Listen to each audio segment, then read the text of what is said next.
You are listening to the Intelligent Vocalist Podcast, episode 96. Welcome to the Intelligent Vocalist with John Henny. This is the podcast dedicated to help you be a smarter, better, more informed singer. And now, your host for the Intelligent Vocalist, John Henny. Hey there, this is John Henny. Welcome back to another edition of the Intelligent Vocalist. I do so appreciate you spending your precious listening time with me. All right, a little bit of housekeeping today. A week from today, the day that this is scheduled to come out, I will be at the OHNI Vocal Masterclass in Hollywood. I will put a link in the show notes if you're interested in attending. It's going to be an amazing event for voice teachers and for singers and voiceover artists. So go to johnhenny.com/96 for episode 96. I'll have a link there in the show notes. Also, my Contemporary Voice Teacher Academy is open. I had previously only been opening it a few times a year, but I've kind of got it streamlined, and now I'm going to, for the time being, leave it open year-round unless it becomes a little unwieldy. But if you would like to get in, just go to johnhenny.com/96, or if you're on my website, you can always just hit the teacher training tab up there in the menu. It'll take you to the page to give you all the info, and that's everything. All right, let's jump in. What is this key to vocal power? Well, it's this little known concept of MFDR. And I'm sure just about all of you, except the serious vocal geeks, are going, what the heck is MFDR? Well, it stands for Maximum Flow Declination Rate, which is even more confusing, but it's just a sciencey way of saying the maximum flow, or the flow of air, declination, how quickly it declines, the rate of decline in the flow of air. So even put more simply, how quickly your vocal cords close. Now, why do we care about how quickly our vocal cords close? Well, let's talk a bit about how power is created in the voice. So it's a system of compression. I'm sending air to my vocal folds, and the vocal folds are resisting the air. The more resistance, the greater the energy. So if I just create a little bit of resistance, I'm going to get a breathy voice. If I create a lot of resistance, I'm going to get more power, but it's going to kind of be this pressed, strained sound. So I want this nice flowing sound, these nice balanced sound waves, balanced yet powerful sound waves emanating from my vocal folds. And then I can further filter them through my vocal tract, which is going to create different vowel sounds. So we want these vocal folds to close quickly. And the reason being is when the vocal folds open and then close slowly, there's not as much energy built underneath the folds. There's not as much compression. We want to increase the amount of time the cords are staying closed as opposed to open, and this is also called the closed quotient. And if the cords are staying closed a little longer than they're open in this cycle of opening, closing very quickly. If the closed phase, if the closed quotient, the fancy science term that we use, is a little longer, we're going to get a little more power. Also, when these cords close more quickly, they tend to square up better. They tend to come together better, which is going to give you a better sound. If you buzz your lips, you notice you have to put a certain amount of pressure on the lips in order to get them to buzz. Otherwise, they don't really work. If you add tension to the lips, like imagine a trumpet player playing a high note, if you've ever played trumpet, you have to add even more tension, muscular tension, to bring those folds together to get them to square up. So, I'm sorry, not folds, your lips. So the squaring up, the coming together and getting enough surface contact for that robust sound is really important. When the chords close quickly, you're going to get more of that contact.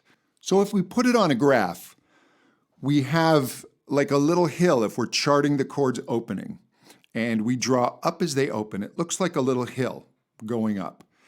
And then if they close slowly, then it's like a little hill going down, all right? But if we get this MFDR, this maximum flow declination rate, the chords open up, it's like a hill, but then suddenly the top of the hill is open just a fraction longer, and then there's a just sudden drop off. Boom, it's like a cliff. And that's the chords closing quickly. So that's what we want to have happen in order to get these nice, robust, balanced sound waves. It's kind of a funny concept that just because the chords are closing more quickly, we're going to get a better sound and more power, but that's exactly what's happening. Now, this is where it gets a little tricky, and this is where we as singers fall into the trap of muscle and force and effort. Because in order to get that maximum flow declination rate for the chords to close very quickly, we have a few options. We can start to use more muscle and squeeze them together. Then we're going to have to blow more air because we're muscling up, so the chords aren't going to come apart easily. So we have to shove more air at the folds, but that excess muscle will slam the folds shut and you will get more power. But it's not going to slam them shut in a necessarily healthy way. And the chords can come together with too much force. And when the chords start coming together with too much force, over and over and over, imagine clapping your hands very loudly for 5 minutes. I mean, if you could do it, your hands would be absolutely stinging. But your vocal folds are opening and closing hundreds of times a second. And when they're coming together with that much force, it doesn't take long before they start to swell, before you start to have issues. And then, as you know, you continue to do that, you can start to develop things such as nodules, which are calluses on the cords, and cysts on the cords. It's just terrible stuff. So muscle is not necessarily our best option. It really isn't, unless it's done very, very carefully. And there is a certain amount of muscle involved, but not this gross shoving together and slamming the cords. So what's our other option?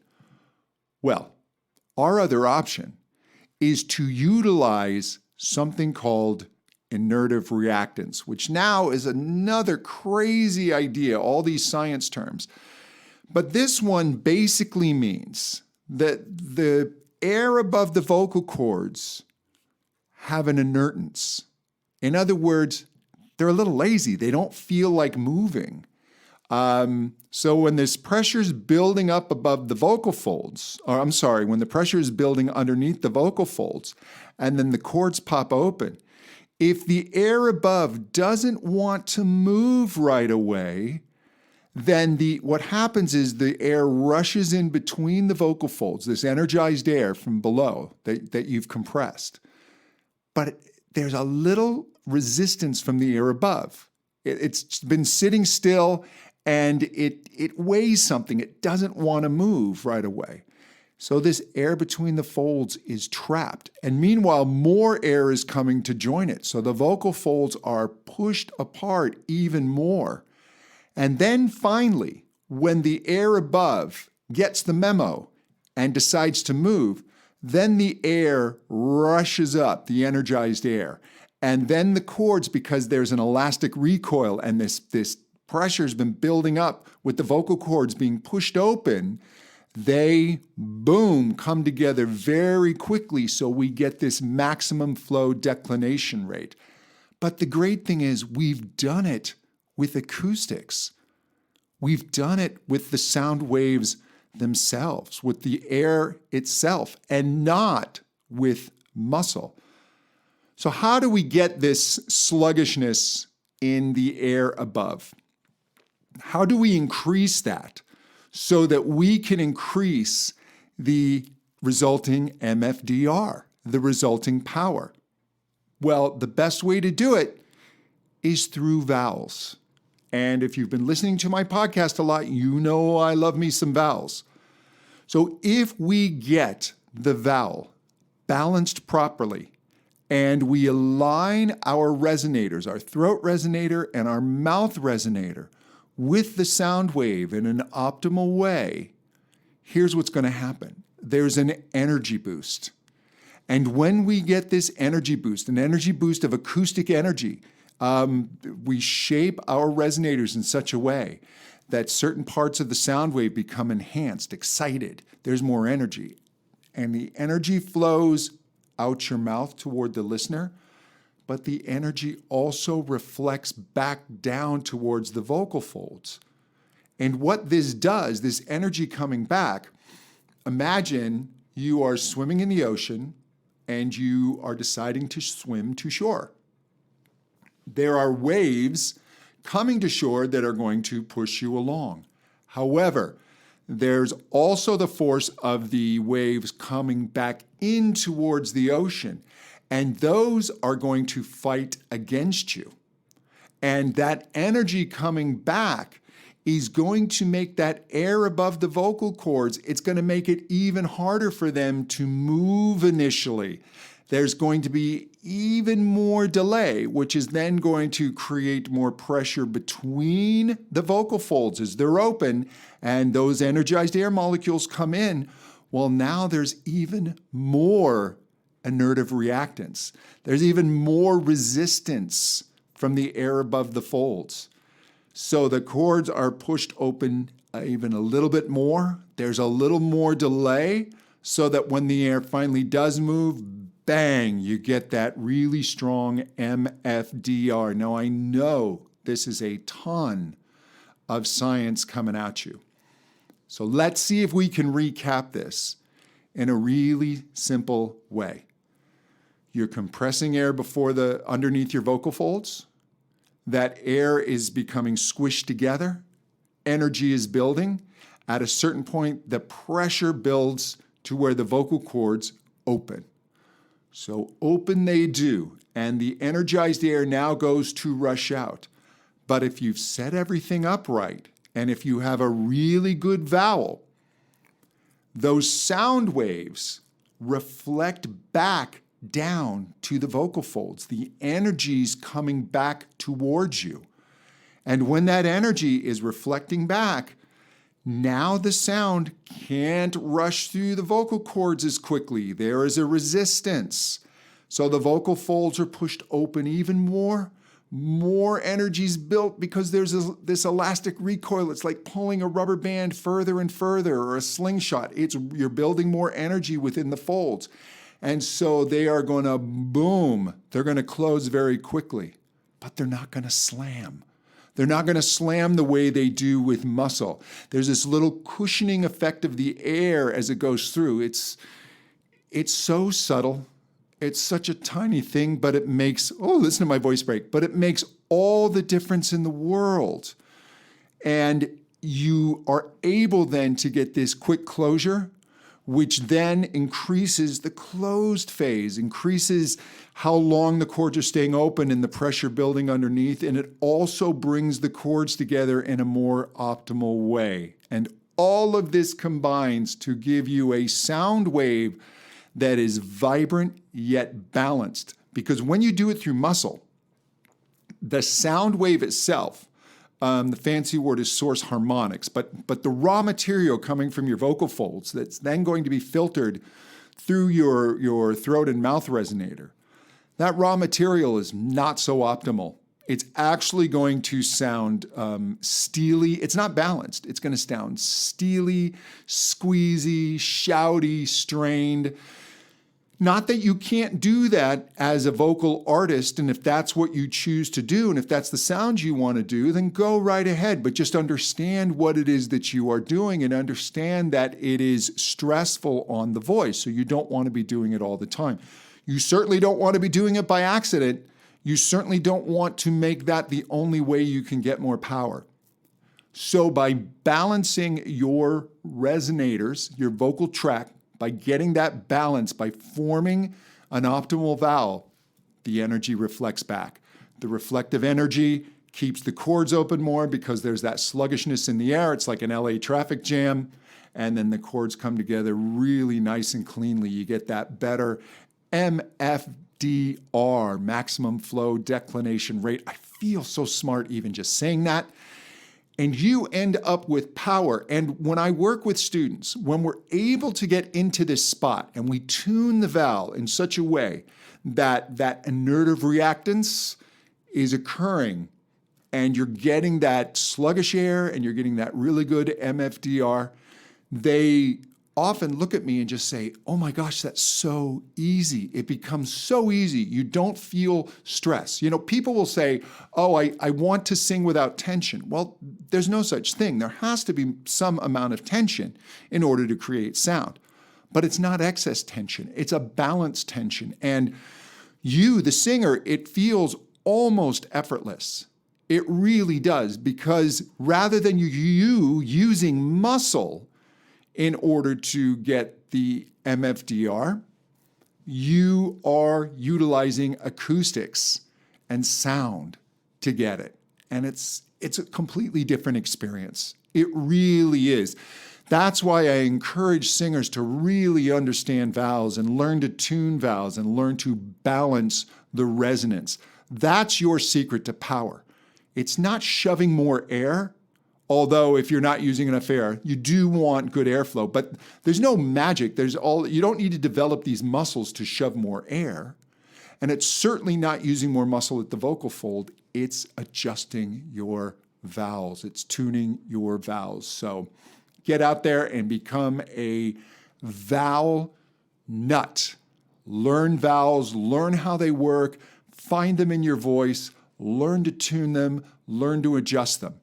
Now, one more thing. When you're working your voice, a great way to increase inertive reactants and to increase MFDR is to vocalize through a straw. And I've talked about it. I talked about it a couple of podcasts back. I've also done one on SOVT exercises, semi-occluded vocal tract exercises. But this utilization of a straw, what it's going to do is, because now everything's going through this narrow space and it's elongated your vocal tract, you're going to get more energy reflected back to the vocal folds. Or let's just say you're going to get energy reflected back without you having to tune your vowel. So it's a great way to warm up. And also because it's essentially made your resonating tube longer, because you now have the straw, there are acoustic things that are going to happen that make the transition easier. The transitions are going to happen a little sooner when the chords are under less tension. It's just going to be easier for you to go through. So I really, really encourage you to utilize the straw. Again, I use this OOVO straw, OOVO, OOVOstraw.com. I will put the link at the website or this episode, johnhenny.com/96. Also, if you use my last name as the coupon, HENNY, they'll give you a little bit of money off. I think it's 10%. Anyway, I highly recommend this straw, but if not, get yourself some straws that you carry around and keep it with you at all times. Just a great way to warm up the voice, great way to increase inertive reactants and increase MFDR and to start feeling vocal power without you having to use muscle. Hey, I so want to thank you for listening. Again, go to my website, johnhenny.com, for more about me. You can find out information on studying with me and sign up for my email list. And I always send out special offers and certain things to my email list, and you'll always get notices when there's a new podcast. And until next time, to better singing. Thank you so much. Bye-bye.